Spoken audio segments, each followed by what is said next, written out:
How you doing? It's Rich. I got a great mail, a question from a guy who has a cherry Bokken, and it's all dented up. And he's going, what can I do about that? Now, he went a little further than that and asked, now I've heard if you hit your Bokken with a pipe, it's good for it.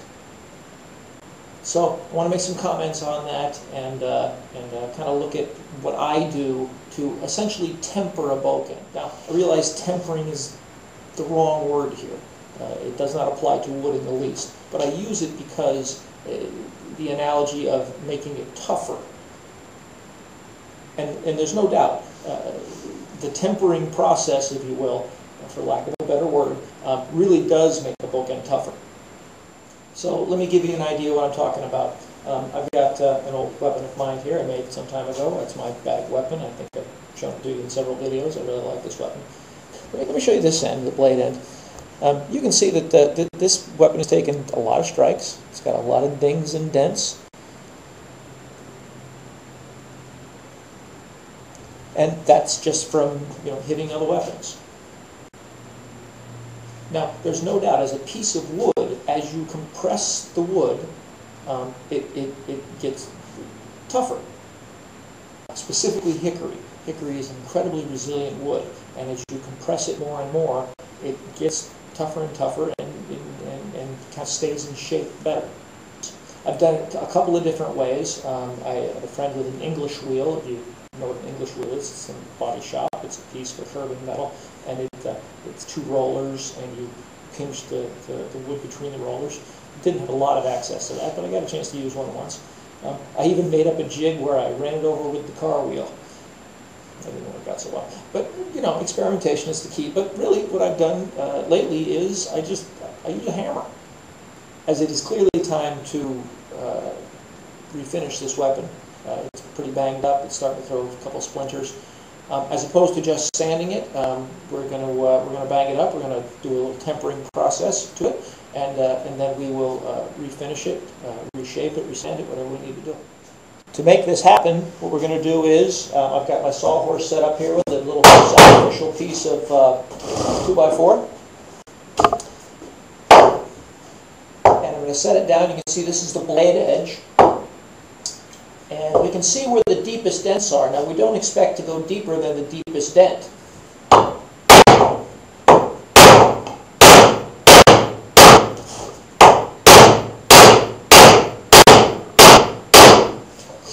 already you can see we've pushed the grain down here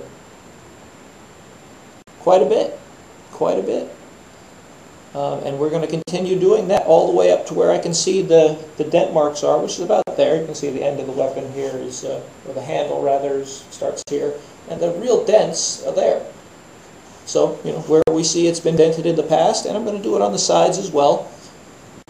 We'll continue to bang it down. Now again, I'm using a sacrificial piece of 2x4, which I've laid a few beats into. Make sure that I'm not doing this routine and nice and solid against it. And this is going to compress those fibers and really toughen this weapon up. Alright, so let's continue a few and go from there.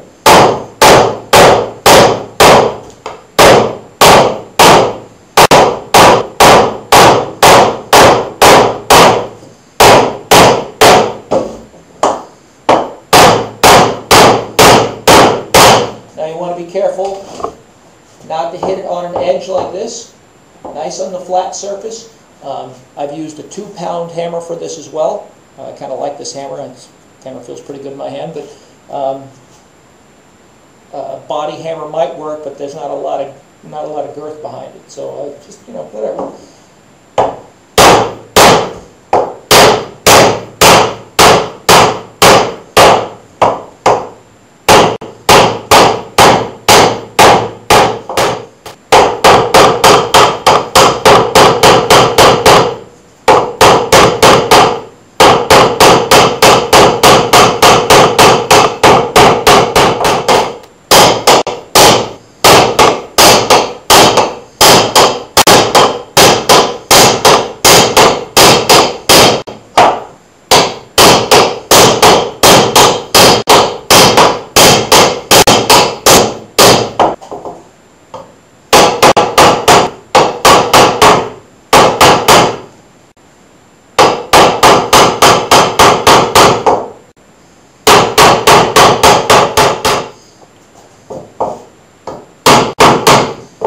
And so in the refinishing process, doing this tempering kind of thing in the refinishing process, you can see we're going to take the dents, and we're going to nail, and we're just going to push all the dents down.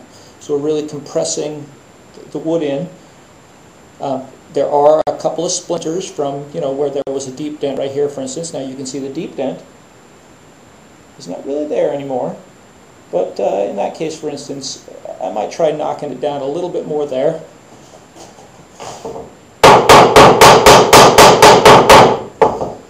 But nonetheless, and we'll continue this, but you get the idea.